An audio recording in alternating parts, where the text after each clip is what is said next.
Shalom, shalom, peuple de Dieu. Vous avez devant vous l'homme Apocalypse, le prophète du soir, apôtre Samuel Bongangani Pemuda. Shalom à tout le monde qui nous suit, partout où vous êtes devant vos écrans. Que le Seigneur vous bénisse. Nous voulons vous exhorter encore une fois, vous parler de cet homme de Jésus qui ne cesse pas de nous aider.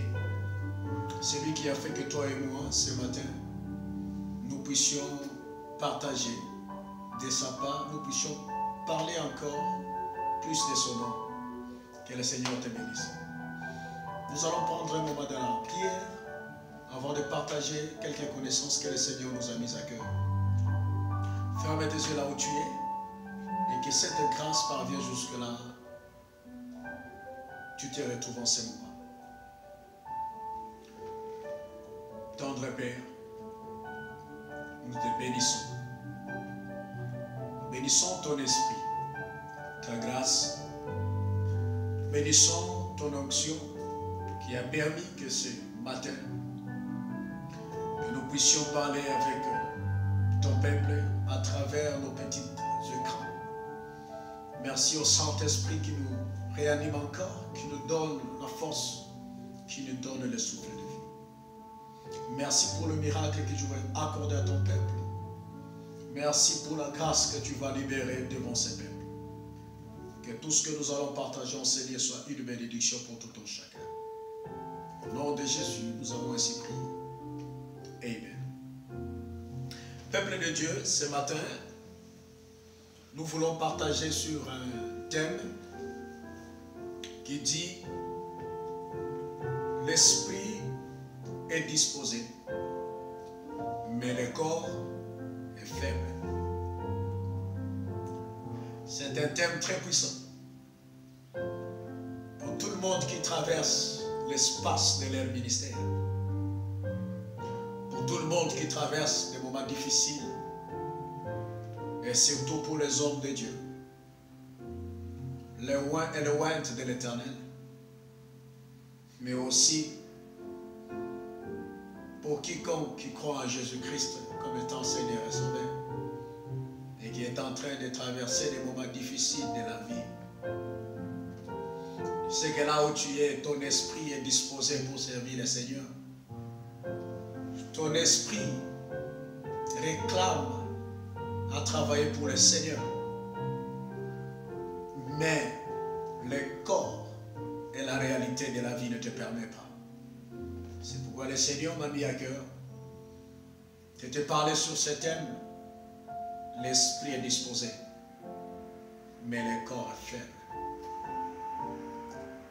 Vous savez, l'esprit peut être disposé, mais lorsque le corps publie une faiblesse, la faiblesse du corps, elle étouffe la capacité du ministère. Elle étouffe la capacité de tout ce qui est spirituel. Bien aimé, je me souviens un jour, je me suis retrouvé dans le ministère. Je servais le Seigneur.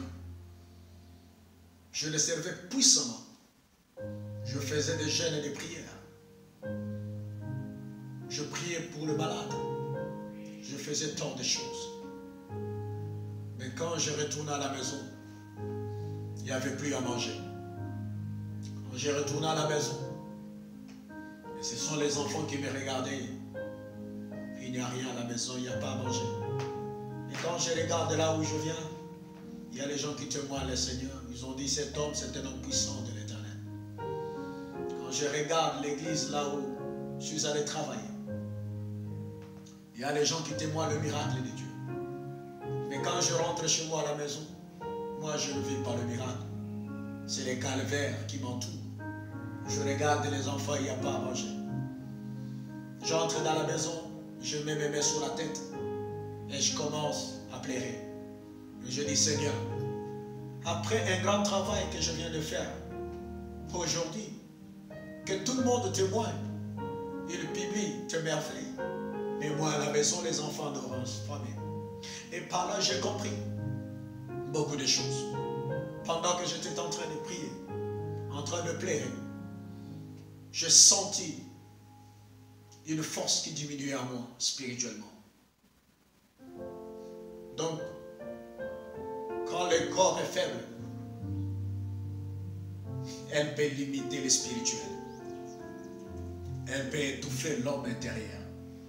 Le corps, lorsqu'elle est faible, elle peut vous empêcher à vivre la croissance, à exploiter mieux votre ministère. C'est pourquoi à travers ces messages, toi qui le corps présente une faiblesse, crois au miracle. Le Seigneur va faire disparaître la faiblesse pour que l'esprit soit bien disposé à servir le Seigneur. Nous sommes dans le livre de Matthieu, au chapitre 26, verset 36. La Bible déclare: là-dessus, Jésus alla avec eux dans un lieu appelé Gethsemane. Et il dit aux disciples: asseyez-vous ici, pendant que je m'éloignerai pour prier.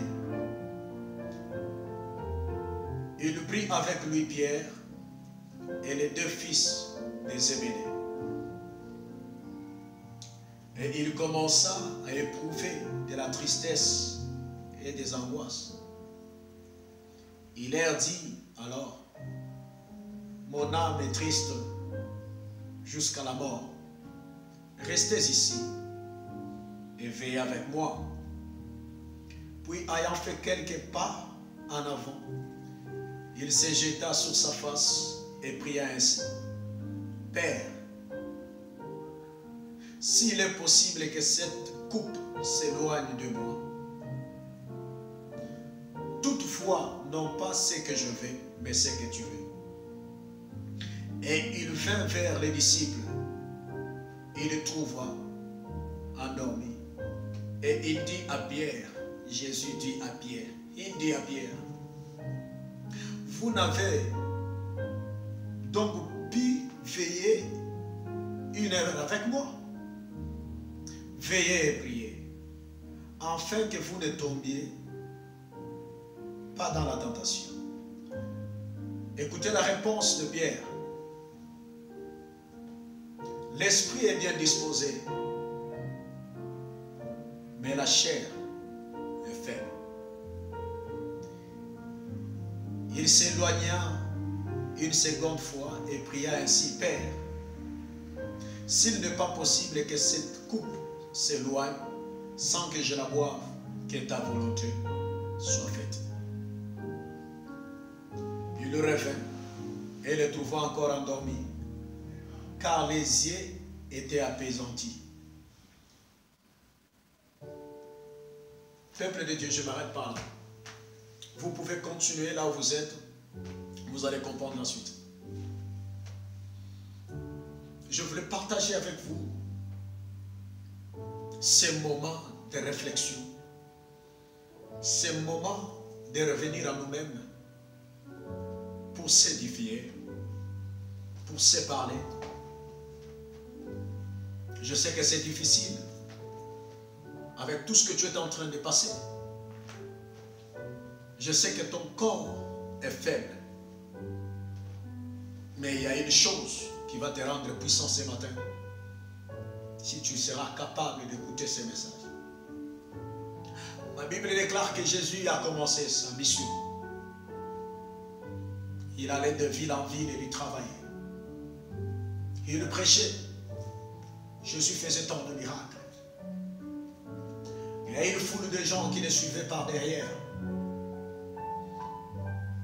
en train de l'acclamer, en train de dire: tu es le fils du Dieu très haut, tu es le prophète qui devait venir. Il y a des gens qui l'acclamaient. On l'acclamait parce qu'ils ont vu le miracle. Ils acclamaient Jésus parce que le malade était guéri. Ils acclamaient Jésus parce que leurs yeux étaient ouverts.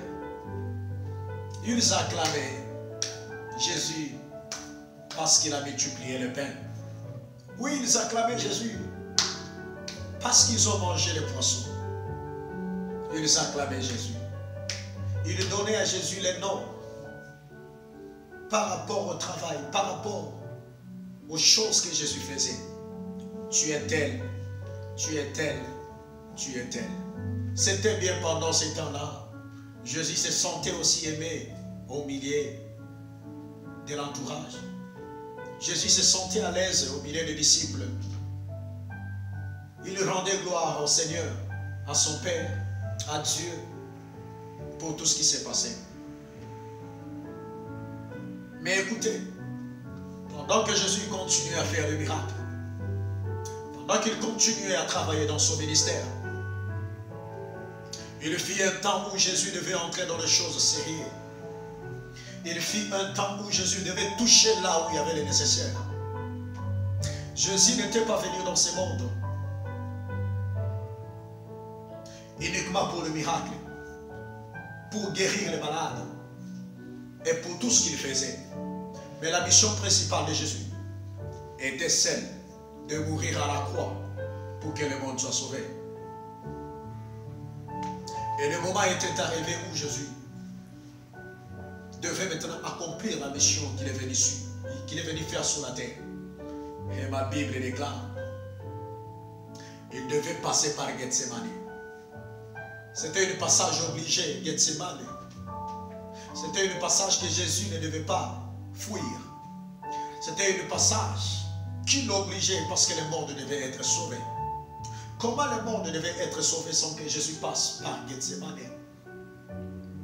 Comment est-ce que Jésus devait prendre le trône à la droite du Père sans passer par Gethsemane? Comment Jésus devait avoir les noms qui est au-dessus de tous les noms sans passer par Gethsemane? Personne ne peut entrer dans la gloire sans passer par Gethsemane. Jésus, le Fils de Dieu, est passé par Gethsemane. À combien plus forte raison ton ministère et moi? À combien plus forte raison toi qui as cru au Seigneur comme étant Seigneur et Sauveur? À combien plus forte raison toi qui les sers dans la fidélité? Tu ne peux pas être couronné sans passer par Gethsemane. Oh serviteur de Dieu, ma sœur, là où tu es, Gethsemane, c'est un passage obligé. Personne ne peut fuir cette voie. Personne ne peut dévier le chemin de Gethsemane. Tout un serviteur appelé dans le ministère, il est appelé à traverser Gethsemane.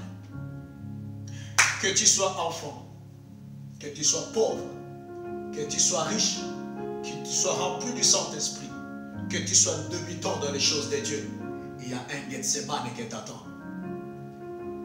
Gethsemane est pour le bishop. Gethsemane est là pour les apôtres. Gethsemane est là pour le prophète. Gethsemane est là pour les docteurs. Gethsemane est là pour les évangélistes et pour le pasteur. Gethsemane est là pour le musicien. Gethsemane est là pour tout le monde qui croit au Seigneur. Tu ne peux pas entrer dans ta gloire sans passer par Gethsemane. Tu ne peux pas hériter le trône à droite du Père sans passer par Gethsemane. Dieu a accepté que son Fils passe par Gethsemane. Nous aussi, qui ont accepté, c'est Jésus. Gethsemane nous attend. Laisse-moi te dire, pasteur, apôtre, bishop, toi tu te contentes parce que les gens t'acclament aujourd'hui. Lorsque tu tournes avec des véhicules tout autour de toi, tu te sens à l'aise et tu dis que tu es arrivé. Tu n'es pas arrivé lorsque tu n'as pas encore passé par Gethsemane. La foi de tout un chacun doit passer par le feu. Ne te dis pas que tu es un grand serviteur aussi longtemps que tu n'es pas passé par Gethsemane. On saura si tu es un grand pasteur lorsque tu passeras par Gethsemane. On saura si tu es un vrai bishop lorsque tu passeras par Gethsemane. Aujourd'hui, tu te glorifies, tu te frappes la poitrine que tu es un grand.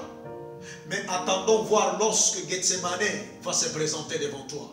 C'est alors que nous allons savoir si tu as été appelé de Dieu ou pas. Avant les problèmes, avant les épreuves, tout le monde s'appelle qu'ils sont des dieux. Tout le monde se dit que je suis serviteur de Dieu. Mais lorsque les épreuves viendront dans ta vie, tu garderas la foi, ou soit tu abandonneras la foi. Nous avons commencé le ministère avec beaucoup de gens.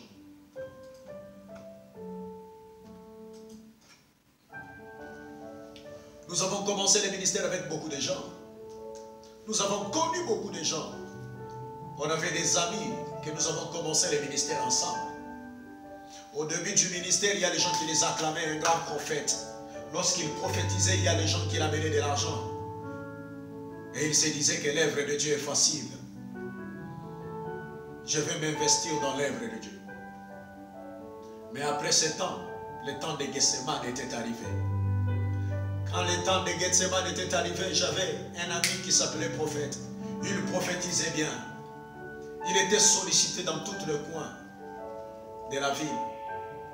Mais après, quand Gethsemane s'est présenté devant lui, un jour je passais quelque part, je lui ai trouvé dans un ganda, dans une boîte, en train de prendre la bière. Je lui ai demandé, mon frère, prophète, toi ici, il me dit, ne m'appelle plus jamais prophète. Je ne suis plus prophète. Appelle-moi Jérémie. Ça me suffit comme ça. Je ne dois pas continuer à servir le Seigneur avec tout ce que je suis en train de vivre dans la vie. Est-ce que Dieu existe ou bien n'existe pas? Oh, le passage de Gethsemane brise la foi de plusieurs hommes de Dieu. Le passage de Gethsemane a détruit la foi de plusieurs personnes. Oh mon Dieu. Le passage de Gethsemane, il y a eu même des couples qui se sont divisés. Parce que la pauvreté est entrée. Parce que le misère est entré. La femme a préféré de fermer ses histoires et de fuir la maison parce que le temps de Gethsemane est arrivé. Oh bien-aimé, celui que tu marches avec, que tu publies que c'est ton ami, c'est ton meilleur ami, c'est parce que Gethsemane n'est pas encore arrivé. Lorsque le chemin de Gethsemane va se présenter devant vous, c'est alors que tu vas prouver si réellement il était un bon ami pour toi. Combien de pasteurs aujourd'hui, leur ministère est en train de tâtonner. Pourquoi? Parce que la femme est partie. La souffrance a dépassé les niveaux. Aujourd'hui, les hommes de Dieu souffrent dans la vie. Ils servent le Seigneur, mais la vie ne tient pas. Souffrance sur souffrance. Oh bien-aimé, Gethsemane, ce n'est pas un chemin de gloire. Ce n'est ni un chemin d'applaudissement. Mais Gethsemane, c'est un chemin qu'on s'éloigne avec tout le monde qui s'attachait à nous. Personne ne peut entrer par Gethsemane qui lui reste attaché avec les gens. Non. Tout un chacun qui passe par Gethsemane. Gethsemane amène la division. Elle nous écarte de tout le monde. Quelqu'un peut t'aimer aujourd'hui parce que tu as des moyens. Mais attends un moment lorsque le moyen va partir. Attends un moment quand tu vas te retrouver même réduit. C'est alors que tu verras si les hommes t'ont aimé ou pas. Pasteur, le même église que tu es en train de prêcher, les gens t'acclament. Attends un jour lorsque ta faiblesse va te publier devant ces peuples. Ça sera les premières personnes, ce seront les premières personnes à vous jeter les pierres. Ce seront les premières personnes à vous inciter. Et ils finiront par dire que tu n'es pas de Dieu, tu es un magicien. Gethsemane, c'est un passage obligé. Personne ne peut fuir Gethsemane. Même si tu changes le pays, Gethsemane t'atteindra toujours. Même si tu changes de ville, Gethsemane t'atteindra toujours. C'est un passage obligé. Jésus a fait tant de miracles. Après avoir fait le miracle, il se retrouvait dans les chemins de Gethsemane. Il a pris ses disciples. Il est allé monter à la montagne.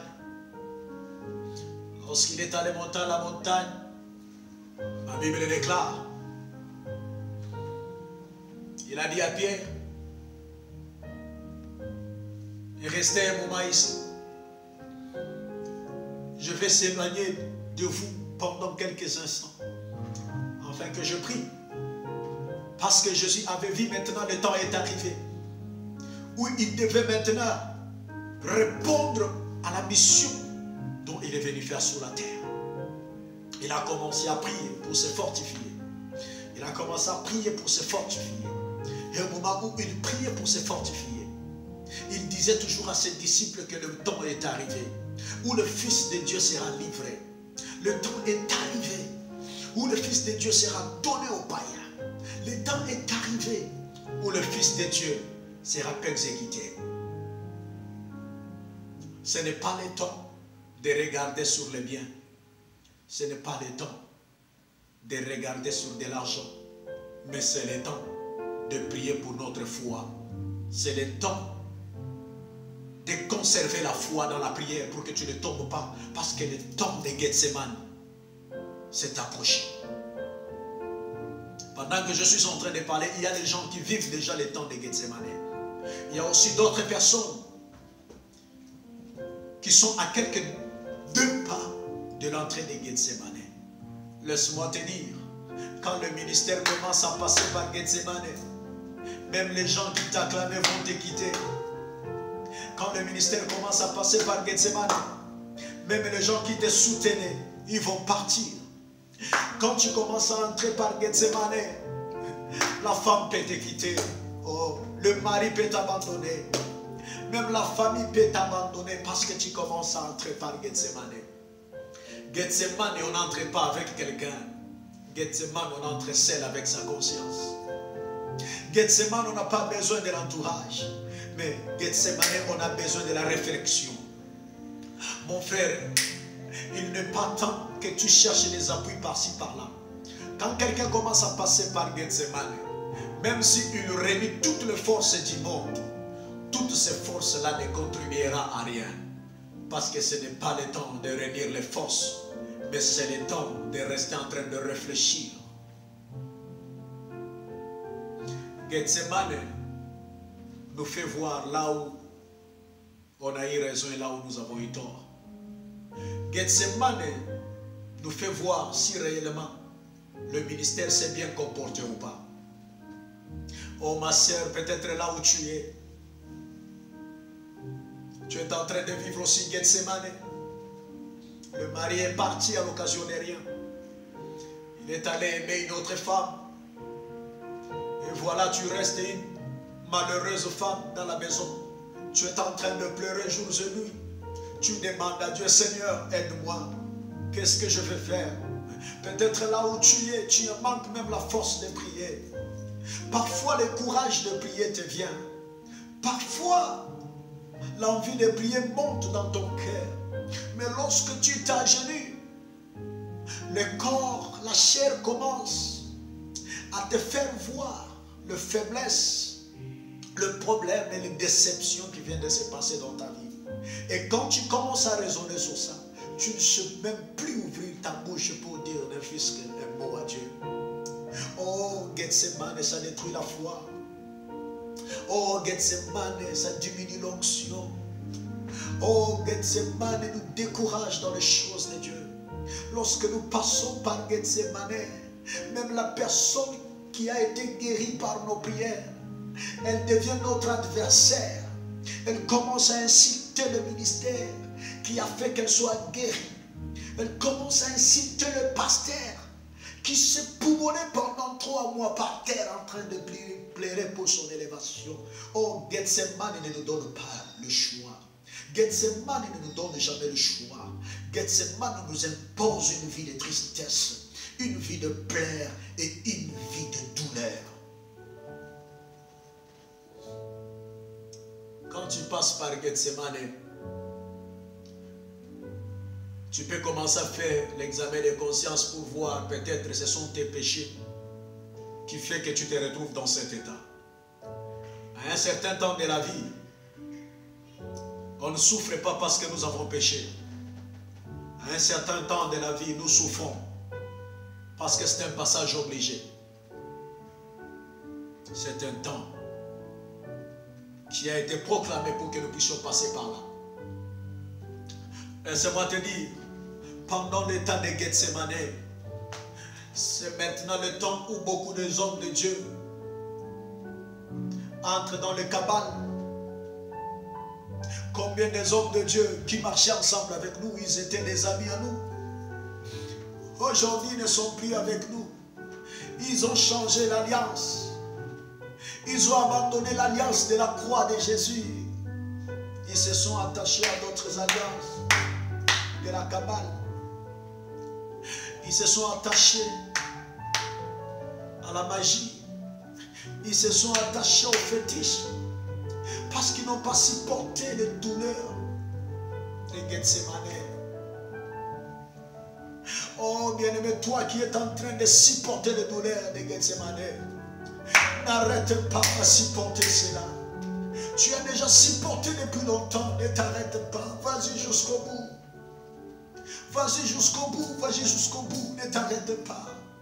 Je sais que ce n'est pas facile de traverser Gethsemane. Je sais que ce n'est pas facile. Même le serviteur de ton église peut t'abandonner, toi bishop, toi leader, toi visionnaire. Tu peux te retrouver seul dans l'église. Même le membre de l'église te quitte à l'occasion de rien. Tu te demandes comment les gens sont en train de quitter l'église. Tu ne trouves pas de réponse. Tu te demandes qu'est-ce que je fais à ces serviteurs. Les gens ne sont pas assis dans l'église. Si les gens viennent, ils font seulement une semaine, ils disparaissent dans l'église. Peut-être la personne que tu vas élever dans l'église comme étant un serviteur pour travailler avec toi, c'est celui-là qui sera la première personne à te combattre. Oh bien-aimé, Dieu est en train de passer dans Gethsemane. Gethsemane, tout un chacun qui sera attaché avec toi, il finira par te détruire. Parce que c'est un temps où le corps est en train de présenter ses faiblesses. C'est un temps où l'onction ne parle pas. Le temps de Gethsemane, tu peux arriver devant le malade, tu les imposes les mains, ils ne sont pas guéris. Tu te demandes, Seigneur, qu'est-ce que je fais pour que l'onction soit diminuée? Oh bien-aimé, ce n'est pas que tu as fait quelque chose, c'est parce que le temps de passer à Gethsemane est arrivé. Même Élie, lorsqu'il fouillait Jézabel, c'était son temps de Gethsemane. Il est allé chercher le Seigneur dans les montagnes. Il a fait le bruit, il a vu le feu, il a vu la tempête, il a vu le tremblement. Il croyait que Dieu était dans tout cela. Dieu n'était pas dans tout cela. En Gethsemane, Dieu ne se révèle pas. En Gethsemane, Dieu nous abandonne aussi. À Gethsemane, Dieu nous laisse seuls avec le douleur. À Gethsemane, il n'y a pas d'intervention. Parfois, quand tu passes à Gethsemane, tu peux t'enfermer pendant 21 jours en train de chercher la face de Dieu. Mais quand tu quittes de la prière, tu sors. C'est alors que le problème devient 10 fois plus pire qu'avant. Et peut-être tu vas te dire que Dieu, tu m'as abandonné. Dieu ne t'a pas abandonné. Il a fait juste semblant parce que tu es en train de passer un moment où tu n'es pas obligé d'avoir des soutiens. C'est un moment où tu dois prouver ta foi dans le Seigneur. Gethsemane, c'est un lieu de manifester la foi. C'est un lieu où nous devons prouver notre foi dans le Seigneur.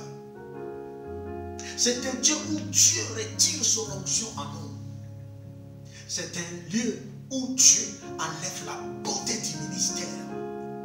Elle vous laisse sans beauté. Elle vous laisse sans onction. Elle vous laisse avec la foi. Le temps que nous sommes en train de passer, c'est un temps où le monde vit déjà Gethsemane. Regardez bien la vie des hommes de Dieu qui craignent le Seigneur. Ils sont instables dans le ministère. Personne ne me dira qu'il est stable. Un véritable serviteur de Dieu pendant ces temps, il n'est pas stable. Lisez bien le livre de la prophétie. C'est un temps où l'Antichrist est en train de prendre relève de toutes choses. C'est un temps où le monde de Lucifer est en train de contrôler toutes choses. Et c'est un temps où les hommes de Dieu sont coincés pour ne pas être stables. Et c'est ce temps ici que nous allons voir le véritable serviteur et les faux serviteurs. Nous allons voir ceux qui ont été appelés par le Seigneur et ceux qui se sont introduits d'eux-mêmes. Celui qui n'a pas été appelé par le Seigneur, il ne va pas supporter les douleurs de Gethsemane. Parce que Gethsemane, c'est le temps où Dieu commence à vous faire voir ce qui vous arrivera dans le ministère. C'est un temps où Dieu commence à vous faire voir les souffrances du ministère. Lorsque Jésus était en train de voir les douleurs du ministère, la Bible dit que Jésus était en train de transpirer et sa sueur s'est transformée en sang. Oh. Bien-aimé, laisse-moi te dire, lorsque tu passes par Gethsemane, même si la Bible dit l'homme mangera par la sueur de son front, mais toi, ta sueur se transformera en sang. Tu travailleras dans le ministère ne produira pas.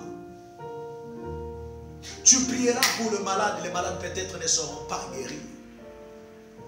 Tu chercheras de l'argent, tu ne trouveras pas de l'argent. Tu forceras à avoir la stabilité, tu ne trouveras pas la stabilité. Parce que c'est un temps où la sueur se transforme en sang.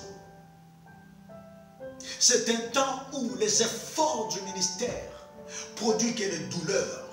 C'est un temps où la prière ne donne pas la production. Elle n'enfante pas. C'est un temps de la stérilité. C'est un temps de sentir les douleurs d'enfantement. C'est un temps de sentir les douleurs du ministère, les douleurs de l'appel. Je suis passé par là. Je me suis retrouvé seul. Les serviteurs qui étaient tout autour de moi, les serviteurs qui m'appelaient l'homme apocalypse, les gens qui m'acclamaient, qui disaient que quel homme qui a une telle connaissance. Il y a des gens qui disaient que nul n'a parlé comme cet homme. Je croyais que ce sont là qui vont m'encourager lorsque le problème viendra. Mais quand mes pieds est entré dans le chemin de Gethsemane, tous ces serviteurs ont disparu. Je me suis retrouvé seul. La femme est partie. Je me suis retrouvé seul. Tout ce que j'avais comme bien est parti. Je me suis retrouvé membre d'huile. Je suis resté moi et la foi. Parfois, l'esprit a commencé à me conseiller d'abandonner même la foi. Mais je sentais en moi l'appel qui me réclamait. Et je suis resté en train de chercher la face de Dieu. Ce n'est pas facile, Gethsemane. Pasteur, ce n'est pas facile. Je sais que tu es dans ta maison en train de me suivre là où tu es. Le problème t'accable, tu ne sais même pas comment tu vas t'en sortir. Mais laissez-moi te dire, David dit, j'étais jeune, j'ai vieilli, je ne peux trouver un juste abandonné. Dieu ne va pas t'abandonner à Gethsemane. Cultive juste ta foi, n'abandonne pas le Seigneur. Il y a une couronne qui t'attend après les traverses de Gethsemane. Il y a le trône qui t'attend à côté du Père après ta traversée de Gethsemane. Ne quitte pas Gethsemane. Oh, Bishop, ne touche pas au fétiche parce que Gethsemane ne te donne pas le choix. Oh mon frère, pourquoi tu as abandonné la foi pour aller toucher au fétiche? Tu es allé prendre les histoires pour venir renforcer le ministère. Tu es entré dans les alliances avec le mort. Tu es entré dans les alliances avec les démons. Tu associes le démon dans ton ministère pour que tu puisses faire le miracle, pour que tu puisses guérir les malades, pour que tu puisses remplir l'église. Mais laisse-moi te dire, autrefois tu as guéri les malades, tu n'avais pas de fétiche. Ton onction avait produit. Autrefois tu as rempli l'église sans que tu puisses toucher au fétiche. Autrefois tu as prêché, les gens étaient guéris par ta prédication sans que tu touches au fétiche. En toi il y a une puissance qui dépasse les choses que tu es en train de chercher. En toi il y a une puissance qui dépasse la sorcellerie que tu héberges dans ton église. En toi il y a une puissance qui dépasse les choses que tu es en train. Tu es allé toucher tu as oublié la force du départ. Parce que tu traverses Gethsemane. Gethsemane ne tue jamais quelqu'un. Elle nous fait sentir juste les douleurs. Reviens, le Seigneur a besoin de toi. Même toi, ma sœur, tu es prête à abandonner la foi. Parce que tu as longtemps prié. Tu dis que tu as prié beaucoup. Tu as prié beaucoup plus que qui? Quand tu dis que tu as prié beaucoup, il y a des gens qui ont fait 6 mois à la montagne en train de chercher la face de Dieu. Il y a des gens qui se sont déjà enfermés dans la maison, ça fait 3 mois, ils ne sortent pas en train de chercher la face de Dieu. Toi, tu as prié que 3 fois, 3 jours seulement, tu dis que tu as trop prié, tu es fatigué. Ce n'est pas la peine de se fatiguer, c'est la peine de persévérer. La Bible dit que persévérer jusqu'au bout, jusqu'à la fin. Ne vous découragez pas. Ça, ce n'est pas le temps de regarder sur Gethsemane. Ça, c'est le temps de braquer les yeux vers le serpent d'airain. Même si de l'autre côté, il y a de douleurs qui montent, mais nos yeux doivent regarder au serpent d'airain. Lorsque tu fixeras tes regards sur le serpent d'airain, il ne t'abandonnera jamais. Il ne t'abandonnera jamais. Lorsque Jésus a cessé de prier, il est descendu. Il a bougé Pierre. Pierre, mais tu dors, tu ne pries pas avec moi. Tu manques à prier même 1 heure du temps avec moi. C'est Pierre qui regarde Jésus. Pierre répond à Jésus. Maître, le corps est faible, mais mon esprit est disposé. Parfois l'esprit est disposé, mais quand nous regardons à ce qui nous frappe, quand nous regardons aux situations que nous traversons, ça nous affaiblit. Ça nous affaiblit. Ça nous affaiblit. Ça nous affaiblit. Ô serviteur de Dieu, tu peux aller quelque part pour chercher une femme à prendre au mariage. Mais quand on te regarde ton apparence comme ça, tu n'as rien. On te disqualifie. On dit celui-ci, non. Qu'est-ce que tu vas donner à notre fille? Tu vas la nourrir comment? Toi-même, tu n'as rien. Oh, quelle douleur. Quelle douleur. Quelle douleur.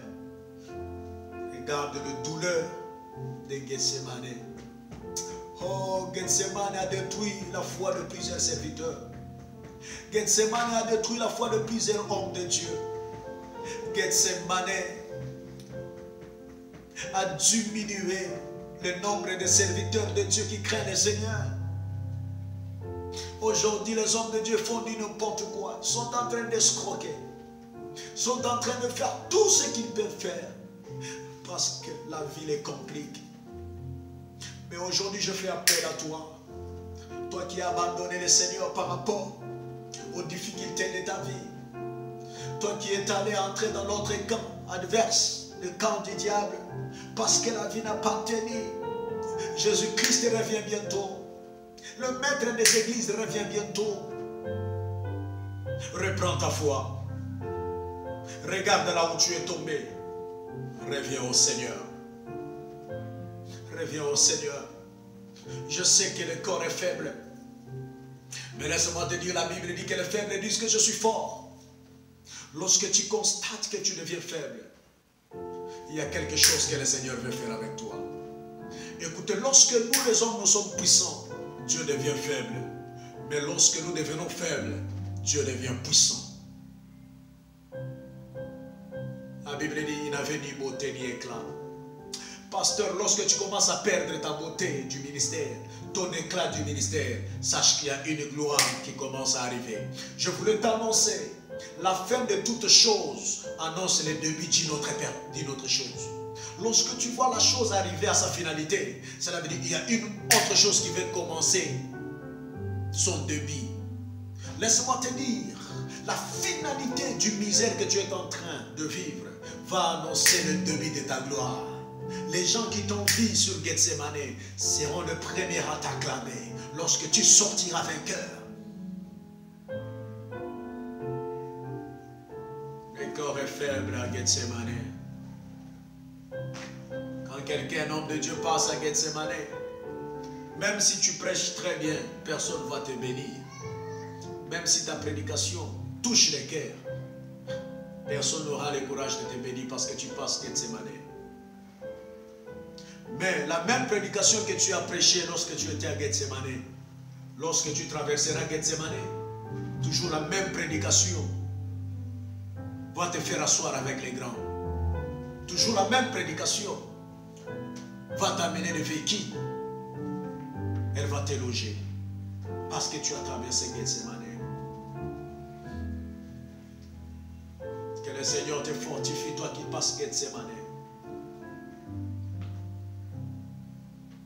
Dans la faiblesse, tu peux engendrer une force.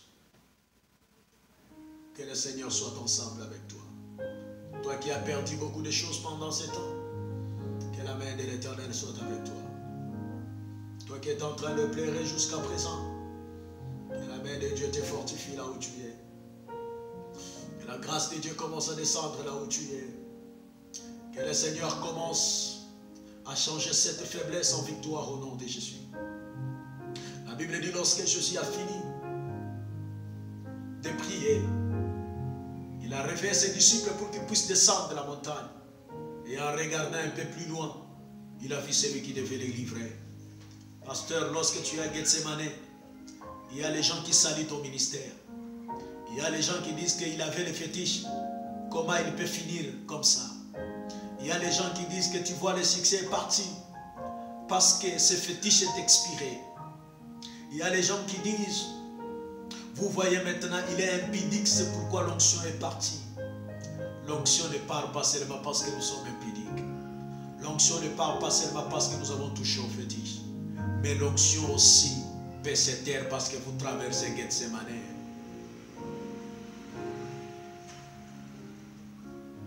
Il y a quelqu'un qui a livré Jésus. Le malheur atteint souvent les justes. Mais le Seigneur l'en délivre toujours. Lorsque vous passez à Gethsemane, il y a beaucoup de choses qui vous arrivent. Vous devez résister. Cultivez votre foi. Sois encouragé là où tu es. Tu ne resteras pas éternellement dans cet état. Tu traverseras, ma soeur. Et quand tu traverseras, les mêmes personnes qui ont douté de ton onction, ils vont t'acclamer. Ils vont t'acclamer. Dans le chemin de Gethsemane, Pierre a renié Jésus 3 fois. Méfie-toi des gens qui ne croient pas à ton ministère. Aux gens qui sont en train de parler à mal contre toi. Aux gens qui critiquent ton mariage parce que tu ne mets pas au monde. Il y a des gens qui disent, celui-là, cette année ne se terminera pas sans qu'on la chasse du mariage. Parce qu'elle ne met pas au monde. Ta belle famille est en train de te donner des noms qui ne correspondent pas à ce que tu es.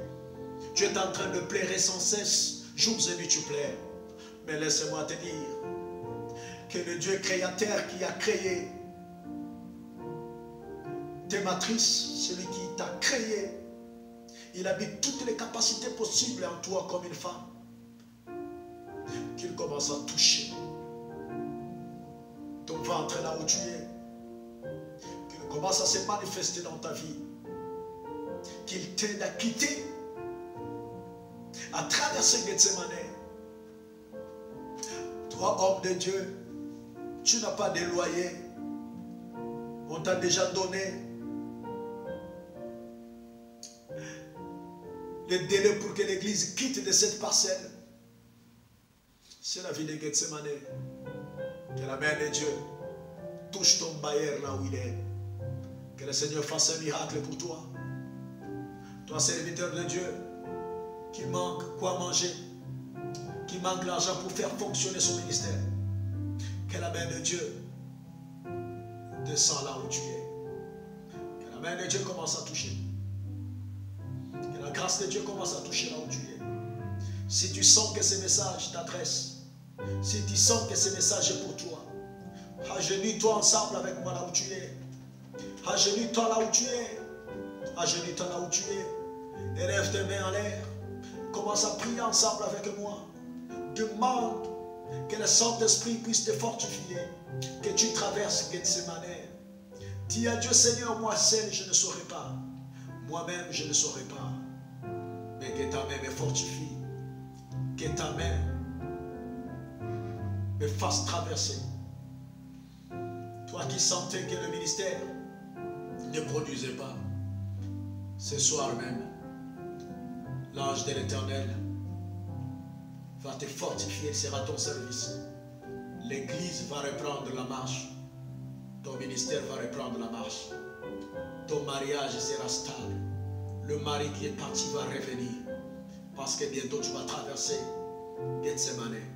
Regarde, le trône t'attend à côté du Père. La gloire t'attend.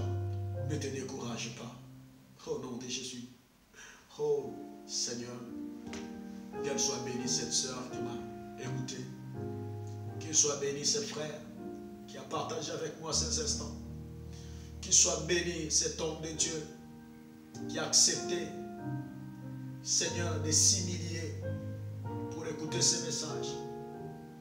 Que ces messages soient une bénédiction, Seigneur. Oria bashanda baba baba. Oria baba baba inda baba bashenda baba baba. Roko bobo senda baya mushika ya barabakuta baba.